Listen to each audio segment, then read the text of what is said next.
यहाँ पे अब आए हमारे नीचा बाबा।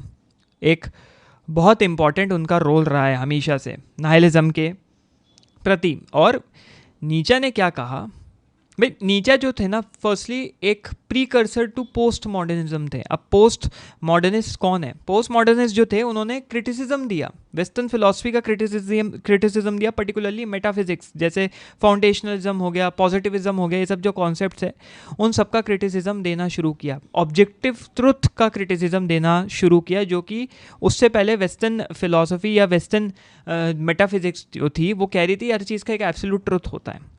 हम पढ़ते हुए आ रहे हैं प्री सोक्रेटिक लेक्चर, इससे पहले प्लेटो वाले लेक्चर में भी हमने यही सब पढ़ा। बट ये लोग आए यहाँ पे पोस्ट मॉडर्निस्ट, और इन लोगों ने प्रमोट करना शुरू किया रिलेटिविज्म, स्केप्टिसिज्म, इपोकी का जो हमने कॉन्सेप्ट पढ़ा, इपोच जो भी आप बोलना चाहें उसको, उसका कॉन्सेप्ट पढ़ा, जिसमें एक सेंस ऑफ डाउट आ रहा है। किसी भी जजमेंट को एज जजमेंट लेके आप बैठ नहीं सकते, एक इंडिविजुअल के ऊपर ज़्यादा फोकस होना शुरू हुआ। तो पोस्ट मॉडर्निज्म जो एरा था उसको शुरू करने का कहीं ना कहीं मोर्चा उठाया अपने नीचे बाबा ने। वेस्टर्न फिलॉसफी में ना सिर्फ हमारे मेटाफिजिकल या सिस्टमैटिक स्कूल ऑफ थॉट आ रहे हैं, यहाँ पे कांट आ रहे हैं, यहाँ पे हेगेल आ रहे हैं, गॉटलेब आ रहे हैं, यहाँ पे रिलीजियस क्रिटिसिज्म भी बहुत था, क्योंकि रिलीजन्स भी अपने रिलीजन हटा लेते हैं। रिलीजन यहाँ पे गलत शब्द हो जाएगा, थियोलॉजियंस, ठीक है, there is a fine line of difference between religion and theology, right. तो थियोलॉजियंस जो हैं वो एक एब्सोल्यूट ट्रुथ की तरफ गाइड करने की कोशिश कर रहे हैं, और रिलीजन्स का ये रोल है कि उसको सॉलिडिफाई करें, उन रूल्स एंड रेगुलेशंस को सॉलिडिफाई करके थियोलॉजियंस की बात को सही साबित करना। तो इसके तरफ क्रिटिसिज्म, जो कि नीचे का काम रहा है। सबसे बड़ा इनका जो डिक्लेरेशन था, the death of God, God के मृत्यु, गॉड का देहांत, गॉड का इंतकाल, सबसे बड़ा डिक्लेरेशन रहा है ह्यूमन इंटेलेक्चुअल हिस्ट्री में। क्यों?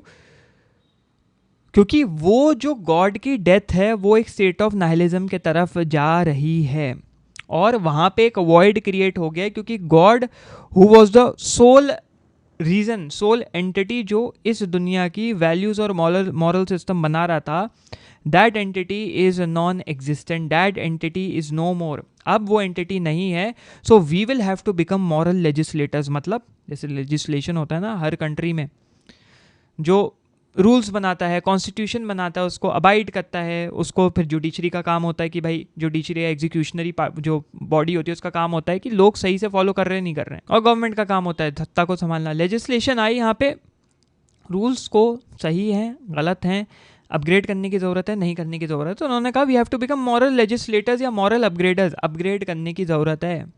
अब हमें इस गेम में लेवल 5 से लेवल 6 तक जाना बहुत ज़रूरी है, वरना हम अंधकार में रह जाएंगे। क्रिश्चियनिटी और ट्रेडिशनल मोरालिटी पे उंगली उठाना, इस वजह से भी उनको नाइलिस्ट कहा गया। जैसे रशियन रेवोल्यूशन में निगलिज्म या निगलिस्ट जो टर्म दे दिया गया था उन लोगों को जो लोग अगेंस्ट द चर्च बोल रहे थे, against the authority of the state बोल रहे थे, ऐसे यहाँ पे नीचा ने कहा कि भाई एक क्रिश्चियनिटी ना स्लेव मोरालिटी देता है, एक गाल आगे करो, अगर किसी ने एक चांटा मार दिया तो एक गाल आगे करा, चांटा पड़ गया, दूसरा गाल भी आगे कर दो भैया, माथा भी आगे कर दो, हर जगह चपेट बजवा लो अपने, लेकिन वो नहीं, हर जगह अपने रेपटे नहीं बजवाने हैं। ये नीचा ने कहा कि ये वीक बना रहा है लोगों को, ये एक स्लेव मोरालिटी हो गई।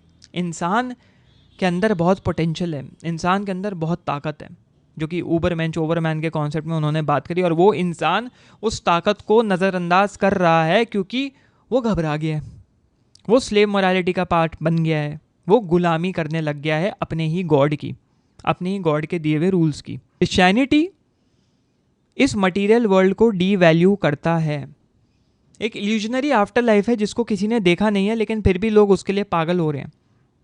क्या आप 100 रुपये का नोट हाथ में पकड़ना चाहोगे? या एक एग्जाम्पल लेते हैं, अगर आपको किसी ने कहा ये 10 करोड़ रुपए मैं तुमको नकद कैश या तुम्हारे बैंक में सीधा I will wire this money, सीधा मैं तुम्हारे बैंक में डाल दूंगा, या फिर इस 10 करोड़ को छोड़ दो, उस ज़िंदगी में तुम्हें एक ज़िंदगी मिलेगी, उसमें तुमको बहुत माल मिलने वाला है, ठीक है तुम बहुत बड़े संत होगे, हो सकता है उस 10 करोड़ को छोड़ दो, मुझे तो मोह माया से मैं परे हूँ, लेकिन अगर तुम एक समझदार इंसान होगे, तुम्हें पता है कि इस दुनिया में जीना कैसे है ना, क्योंकि संत लोगों के आसपास 10 तरीके के लोग होते हैं उनका काम करने के लिए, खाना बन जाता है उनका, उनके कपड़े धुल जाते हैं, सब एक दूसरे की मदद करते हैं, तो उनकी अपना एक समझ लो छोटी सी कम्युनल सोसाइटी चल रही होती है, मैं कम्युनिस्ट बोलने वाला था, कम्युनल सोसाइटी चल रही होती है जिसमें मदद कर रहे होते हैं, लेकिन अगर तुम एक इंडिविजुअल हो या गरीब है लेट से, उसके सामने 10 करोड़ रखे और आफ्टर लाइफ का लालच दिया, तो क्या करेगा वो?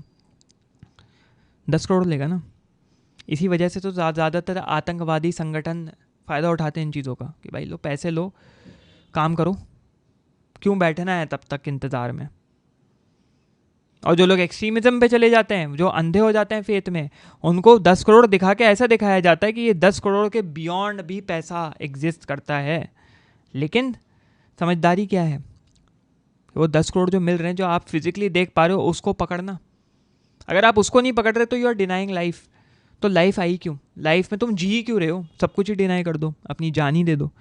तो सबसे बड़ा आर्ग्यूमेंट था नीचे का ये क्रिश्चियन वैल्यूज़ हैं, या तुम कह लो ये जो ट्रेडिशनल मोरालिटी है जो क्रिश्चियन वैल्यूज़ की वजह से आ रही है, जिसकी ट्रेडिशनल वैल्यू सिस्टम की जो जड़ क्रिश्चियन वैल्यू एथिक्स में है, वो इंसान की ज़िंदगी को खोखला करती जा रही है। और इंसान वो समझ नहीं पा रहा, या तो समझना नहीं चाह रहा। समझने के बावजूद एक लालच आ गया इंसान में। जैसे डे ट्रेडर या स्टॉक ट्रेडर्स होते हैं ना, जो स्टॉक्स का काम करते हैं, इतना पैसा बढ़ा, अरे अभी नहीं बेचना, और बढ़ने दो और बढ़ने दो और बढ़ने दो, देखते हैं, और अचानक से मार्केट क्रैश कर गया, ख़त्म सब। NFTs में ऐसा हुआ था, बहुत तरीके के डिजिटल करेंसी में हुआ था, डिजिटल कॉइन्स में हुआ था। ये डिसेंट्रलाइजेशन आ गया भाई, मज़ा आ जाएगा, अब तो अमीर होने वाले हैं सब लोग। वो वीडियो एक बंदे का था ना जो बोल रहा था प्लीज़ बाय बिटकॉइन, 2011 में वीडियो आया था उसको, यार काश हमने ख़रीदा होता। लेकिन जिन्होंने ख़रीदा वो भी डूबे, क्योंकि वो सोचते रहे वैल्यू बढ़ेगी बढ़ेगी बढ़ेगी, they did not make an exit, और पैसा एग्जिट हो गया उनकी ज़िंदगी से। तो ये समझना बहुत ज़रूरी है, लाइफ को डिनाई मत करो। नीचे ने सिंपली कहा लाइफ को डिनाई करोगे तो कुछ नहीं होने वाला, ख़त्म हो जाएगा सब कुछ। रिस्पॉन्स दीजिए नीचे बाबा अब नाइलिज्म का। आपने कह दिया नाइलिज्म है, ठीक है, अब रिस्पॉन्स तो दो उसका, कैसे बचेंगे उससे। इन्होंने कहा विल टू पावर। इंसान यहाँ से सर्वाइव करने नहीं आया है। इंसान बहुत तरीके की रोमांचक चीज़ें करता है, इंसान बंजी जंपिंग करता है ना, इंसान स्काई डाइविंग करता है, इंसान ऐसी चीज़ें करता है जो उसको करने की ज़रूरत नहीं है, लेकिन वो फिर भी कर रहा है, रिस्क ले रहा है। ये जो आए आर्थर शोपेनहावर ने कहा will zum leben, which is will to live. इन्होंने कहा विल zum macht। नहीं भाई, सिर्फ विल टू लिव नहीं है, अगर जीना होता तो लोग ये रिस्क नहीं लेते। विल zum macht मतलब कि भाई will to power.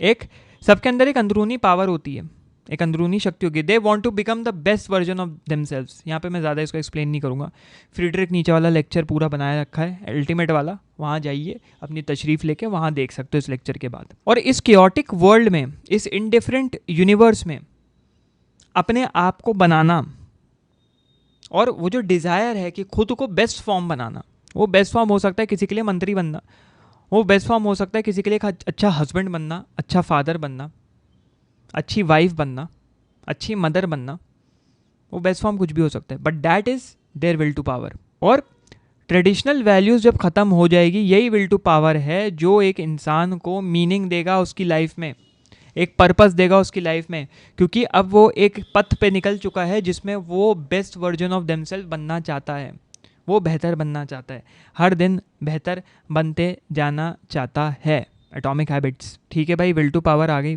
Will to power आने के बाद एक इंसान कैसा दिखेगा? एक इंसान सुपरमैन जैसा दिखेगा, ओवरमैन जैसा दिखेगा, ओवरमैन जैसा दिखेगा। जिसको नहीं पता, सुपरमैन का कॉन्सेप्ट नीचे के कॉन्सेप्ट से आया है।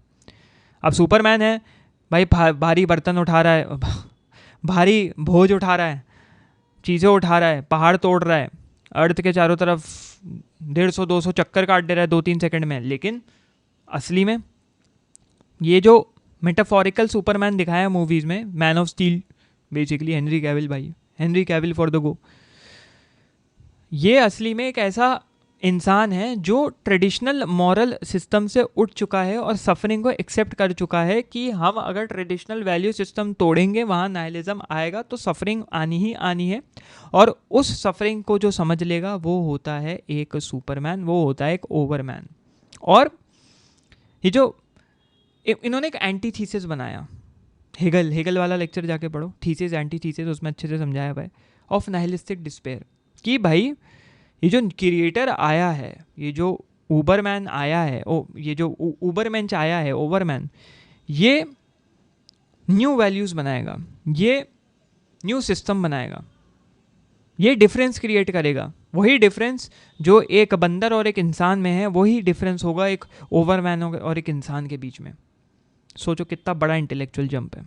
तो ये था नीचा का role in overcoming nihilism. Brief overview है, नीचा के लेक्चर में बहुत अच्छे से विस्तार से हमने एक्सप्लेन किया हुआ है। अगर ये क्लिप अच्छी लगी हो तो बहुत ज़रूरी है सब्सक्राइब करना, और अगर इससे रिलेटेड और पूरा लेक्चर देखना है तो फिर यहाँ या यहाँ कहीं पे भी वीडियो दिख रहा होगा, उसको क्लिक करो और मेरे मेन चैनल पे पूरा लेक्चर देख लो।